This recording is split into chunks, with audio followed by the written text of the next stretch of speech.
What's shaking, world? Minasan yokoso. Welcome to the Layup Line with Nick Fazekas and John Ramey. I'm Ramey. Since the holidays are upon us, it is high time we address something we have covered sparingly on the Layup Line, and that is the National Football League. You'll forgive us for mostly ignoring the NFL through the first 6 episodes. Most commentary on the NFL feels about as enlightened as a fish commenting on water, and about as necessary. The NFL is many things, but compelling in the regular season is not one of them, unless you have a wager or a fantasy team. To paraphrase the immortal Ray Ratto, wagering on an NFL regular season game is between you, your bartender, and God. But fantasy leagues are a plague upon our civilization, and we do not cover plagues on the Layup Line. Fantasy sport normalizes sympathizing with management over labor and incentivizes fans to root for assets rather than people or teams. These encouraged behaviors cut at the heart of what makes sport special, and that is groups of people coming together to overcome seemingly insurmountable challenges. On a good day, it's the triumph of the human spirit. On a good day, your fantasy team has you far too aware of tight end depth on the Carolina Panthers. But since the stockings are hung by the chimney with care, and the admittedly delightful pro football postseason is now in view, we shall don our gay apparel and talk about our great national corporate sporting behemoth, the National Football League. We'll also address the curious case of Chris Paul and the Clippers with 3rd down and 4. That's next.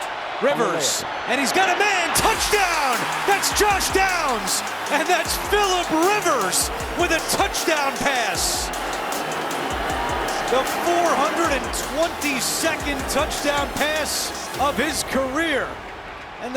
All right, joining us from Scottsdale in the Valley of the Sun is the GOAT, the all-time leading scorer in the history of Nevada basketball, Nick Fazekas.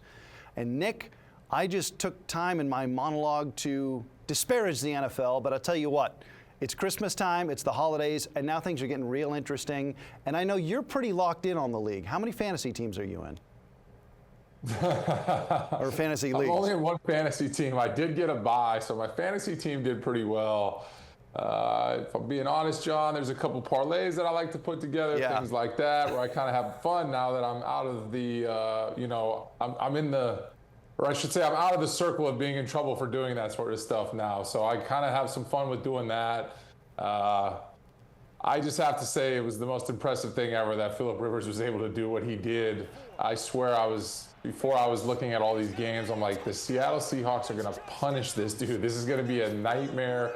And then as I'm thinking about it, I was like, you know what? Let me flip the script, and it's going to be ESPN worthy. Phillip Rivers is going to win this game, cover the spread, no problem. And credit to the Colts defense for holding them to, I think it was 6 field goals. But at the end of the day, Rivers looks like, I don't know, I think right before he retired, Rivers. All right, so the Seahawks beat the Colts 18-16, and Phillip Rivers, at age 44, 5 years into his retirement, setting the clock back to 0 on his Hall of Fame eligibility, completes 18 passes in 27 attempts for 120 yards, a touchdown, and an interception. I think he was sacked, twice? I mean, that is unbelievably competent. He didn't set the world on fire, but he didn't embarrass himself, and he didn't get hurt. I mean, you're right. I read something that said that he was running out of health insurance or something, so that's why he came back, which I thought was quite the funny joke. But yeah, dude, I mean, like you said, he didn't set the world on fire. I don't think anyone expected him to set the world on fire, but the fact that he can go out there and still be competent, I mean, for the most part, right, everybody retires because they're no longer competent. You're not good enough to play anymore. And I'm assuming that's why he retired to begin with, because he felt like he just couldn't do it anymore. And then 5 years later, you fast forward, and now he's quarterbacking in Seattle with a couple days of practice, and he didn't miss a beat, and he might look better than he did back then. So it's just, I don't know. It feels like a Twilight Zone. It's a great, fun story for the NFL as it kind of comes down the stretch. But, you got to tip your cap to what Rivers was able to accomplish. All right, so again, I I talked a little bit of trash on the NFL and fantasy sport just in general, but we will acknowledge fantasy sport keeps you engaged. And now that the playoffs are in view, I'm very engaged. And so we've got an old guy quarterbacking a bubble team. Indianapolis, according to NFL.com, is on the bubble at 8-6, third in the AFC South. Seahawks, according to NFL.com, second in the NFC West at 11-3. They're listed at the five spot right now. The two clinch teams are the Rams in the NFC top seed and the Broncos in the AFC top seed. Do you have a team you actually pull for, Nick? I don't think I've ever asked you that.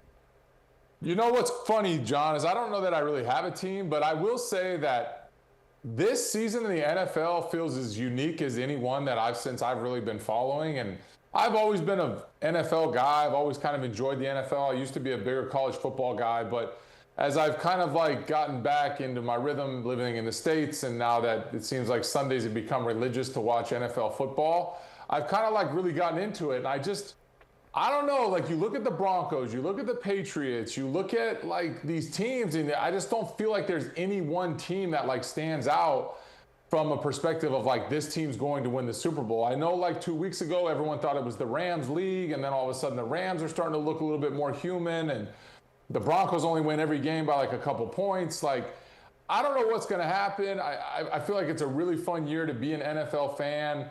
I think it's fun even for you and I, where we don't really have our respective teams, where you can kind of just go into the playoffs and kind of just have fun with it. I'll be honest with you, NFL playoff Sundays are great because usually the college basketball games we cover are on Saturdays, and so you get that day, and they're exciting games.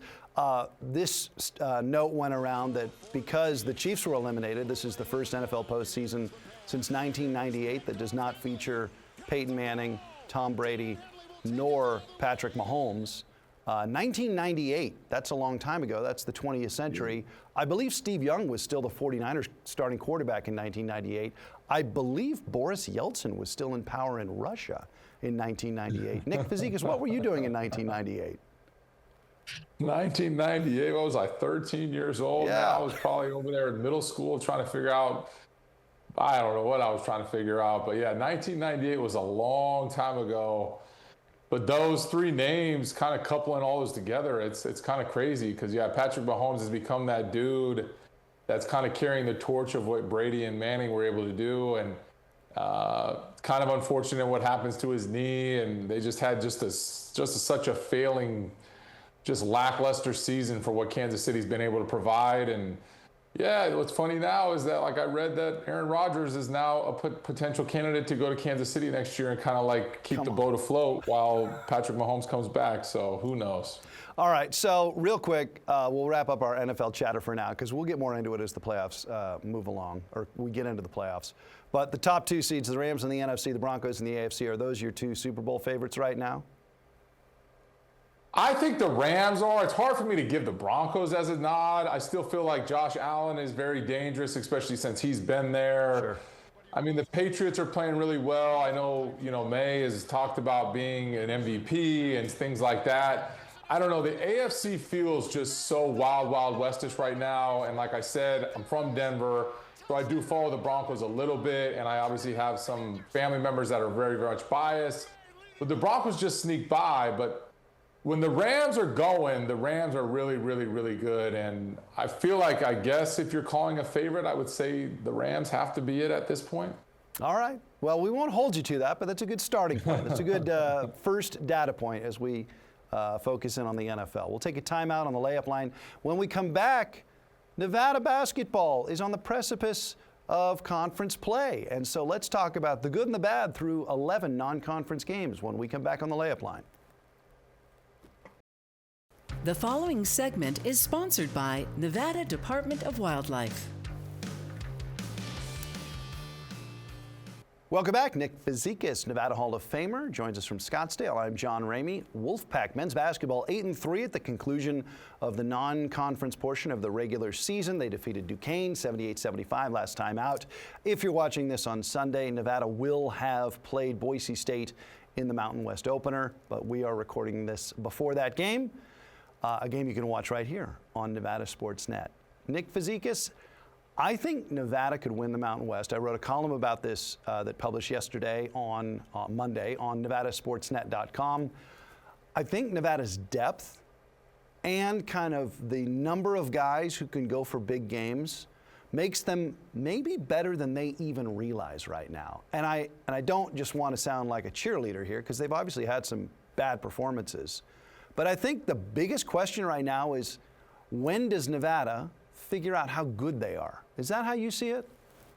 I see it exactly like that. I think it's not the craziest of hot takes to say something like that, even with, like the poor loss against UC Davis and a couple letdown games here. But I mean, you're probably not writing that because there's some juggernaut inside the Mountain West, and I don't think there is. I know that Utah State's kind of played well, but you look at like the Boise's and the San Diego States and the guys that have kind of always like ran the top of that thing, they've also had some poor losses and poor games as well. It kind of feels like it's a league that could potentially be wide open this year.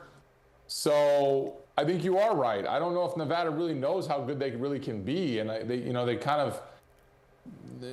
really have a benchmark just yet because they haven't really seen anyone in league or anything like that. And like it seems like all the records are right around the same, and there's just like no front runner. So I actually kind of enjoy that. I think both you and I, the fact that we call the games are kind of fun to be able to get behind the pack and cheer for that to happen. But I think getting underway in Mountain West play, I think it's going to be pretty fun, and I think you're going to see a lot of wild nights and scores.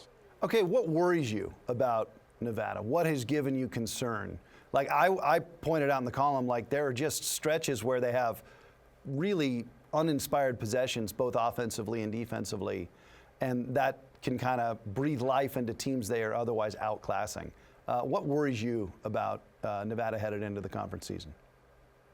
Yeah, I think what worries you a little bit is that sometimes there can be almost like lack of focus, lack of energy, lack of like playing hard. I think you're kind of right. You hit it right on the head with all of what you just said, but it's just, yeah, like you said, I just don't know if they know how good they really are. You know what I mean? Like they don't have like that swagger. They don't have that confidence. I mean, that's kind of a team that goes flat because they've had a couple, like you said, some uninspiring possessions. But it kind of gets to a place where if you understand who you are, those possessions are inevitable through a 40-minute game. So then if you have that confidence, that swagger, kind of like that ability to know we can knock you out whenever we want, maybe those possessions don't feel as bad when you're going back to the bench after, going down a 6-0 run or 8-0 run or whatever it could be. But there has to have a swagger and like that confidence, and I just don't know if that group quite has that yet. Well, the one thing that you and I both agree on is that there's depth, and even the freshmen, not even the freshmen, especially the freshmen, have been big-time contributors. And so even with injuries, we've seen this Wolfpack team improve and come through in close games. They seem to have a knack for winning close games. They don't turn the ball over, and they make 74% of their free throws. So, like, the fundamentals just on the stat sheet look real promising to me. All right, Nick, let's take a timeout now. When we come back, I want to discuss the curious case of Chris Paul and the Los Angeles Clippers and any insight or any paths that may have crossed with Chris Paul and you in your days in basketball. So we'll talk about that when we come back on the Layup Line. The following segment is sponsored by Northern Nevada Toyota Dealers. Welcome back. Nick Fazekas, John Ramey with you. It was supposed to be a farewell tour for 40-year-old future Hall of Famer Chris Paul with the Los Angeles Clippers. Instead, Paul was cut 21 games into the season. The Clippers at 5-16. Ramona Shelburne of ESPN.com with an outstanding article on this today. Ramona says, quote, "What was so bad that the Clippers needed to urgently send Paul home from a road trip in the middle of the night? What had gone so wrong so quickly that the team couldn't wait one more week to make this move at home?" Nick Fazekas, it sounds like there was a chemistry issue between Chris Paul, a wildly respected veteran, and the rest of the roster. Have you ever encountered anything like that in sport? And what do you know about Chris Paul? I don't know that I've ever encountered anything like that. I think it'd probably be really tricky for Chris Paul probably, I mean, I know Chris Paul from my high school days, so let's just start there. Chris and I were at Nike camp, and Chris Paul must have thought he was the greatest basketball player to ever touch the basketball. And the way that that guy has the ego, the Napoleon complex, just all of the above, to where he just thought he was better than every single person there. And by the way, LeBron James was there. It was just like, it just was too much. And I've heard that same thing. I worked out with Blake Griffin. They were all part of Lob City. And Blake also kind of has probably things off the record that he probably wishes he could say. And so no doubt about it, Chris Paul has given a lot to the game of basketball. I think personality-wise, there's maybe a bit of a question mark, and kind of, I'm sure that's to answer Ramona Shelburne's argument or her article. I don't think you abruptly just like drop a guy like that that's given so much to the NBA and everything like that without some probably character issue or something going on, where coming in and just completely rocking the boat so badly that guys are like, what is this guy even doing here? He's not playing. He's washed up. His time is done. He doesn't need to come in and pretend like he's going to be the one manning the ship. So that's my assumption of probably what happened. And the Chris Paul that I know, I could see that happening. What is it specifically about chemistry on a basketball roster? I feel like it's more sensitive than in other sports. Is it because it's only 5 guys on the floor at a time? I think so. I mean, you know, in basketball, right, you only need a couple guys to have like a really good team, right? You only have to play 5 at a time. I just feel like role players can really be role players. Like, you're not going to expect a whole much out of them, and they go into the other side and they play defense. And as long as guys can do that, you know what I mean? Like, you look at an NFL roster, like, you can have a star running back, a star quarterback, and even like a star wide receiver. But if you don't have anyone to block for you, like, you're not going to be very good. Like, I just feel like the roles in other sports are like so much more magnified compared to the 5 that play basketball, just because basketball is a very high scoring sport, and you just need a couple guys to really be able to dominate the game because they're going to play the majority of the minutes. So yeah, you start rocking the boat with chemistry and you start creating divide, and guys don't like being in the same locker room as each other. And I mean, at the end of the day, there's only going to be 12 to 15 guys in the locker room at one time. Like, there's a lot of interaction between each other. So yeah, I do think chemistry can be maybe most fragile in the sport of basketball, just for that simple reason. Okay, when we come back on the layup line, we're going to break some new ground. We're going to talk about Japanese baseball. We've got a Northern Nevada Japanese Baseball League connection. And so we'll use your expertise in Japanese sporting culture, Nick, when we come back. It's the Layup Line. The following segment is sponsored by Bradley, Drendel, and Janae. Back on the Layup Line with Japanese dual citizen Nick Fazekas. And we have our Japanese phrase of the week, and that ties in to a wonderful Northern Nevada Japanese sporting tie. Carson McCusker of Spanish Springs High School, late of the Twins, has signed with the Tohoku Rakuten Golden Eagles of Japan's Nippon Professional Baseball League. And so our phrase of the week, Nick Fazekas, is something that Carson will need to know? It's definitely something he'll need to know, and something that's kind of a fun one to kind of prove that you don't even just know the basics. So like anytime, John, that you're ever going to meet somebody, especially probably a lot of the guys that Carson's going to meet, whether it's coaches, GMs, presidents, whoever, you always like to finish, you know, yoroshiku onegaishimasu, and kind of end with a bow. There's not a whole lot of like handshaking gestures going on. It's very, you know, non-contact bowing. And the Japanese phrase is yoroshiku onegaishimasu. And that is pleased to meet you? Yeah, I would say it's like pleased to meet you, nice to meet you, it was a pleasure meeting you, something along those lines. Sure. But it's very like, it's formal, you know what I mean? It's not like if you go out and you meet a guy drinking and you're not going to be like, oh, yoroshiku onegaishimasu. Like, no, it's like a very formal type of thing. And it's very respectful, especially to like elders or people that are, you know, above you. I mean, if you're going to meet the president of the baseball team and you're going to meet him, I'm sure you're going to want to be able to say that phrase, for the simple fact of, you're trying to learn the language. You're impressed with being here. Just so many different things that kind of show like the gratitude and appreciation for being there. Okay. It's a bucket list item for me to watch baseball in person in Japan. Did you get to encounter baseball in person in Japan? They love baseball in Japan. They love baseball. It's definitely the nation's sport. I mean, soccer is very much a close second, but yeah, they love baseball. They produce baseball. You know, you go to Tokyo Dome and you watch a game. It's pretty awesome. I would say the seats are maybe a little bit more narrow and snug. Have you been to a game though? Yeah, I've been to a game. Yeah, I've been to a couple different games, the Tokyo Dome, and then DNA, the team that I played for here on this side, actually owned the Yokohama Bay Stars. So I was really, really close. It never actually happened. I was going to throw out the first pitch for one of the games, which I was really excited about doing. Never got to do that. Maybe I'll get a chance one day. But yeah, fun, really quick, really fast, John. I believe they can only play 12 innings because after that, the train system shuts down and they can't go past 12 innings because then people won't have a way to get home. Fascinating. What apart from that, is there anything different about like going to see a game there? I mean, do they do a seventh inning stretch? There's all that, yeah. There's all that stuff. But I'll never forget, I was sitting at TGI Fridays, first time, and it was a tie game. I was eating whatever I was eating.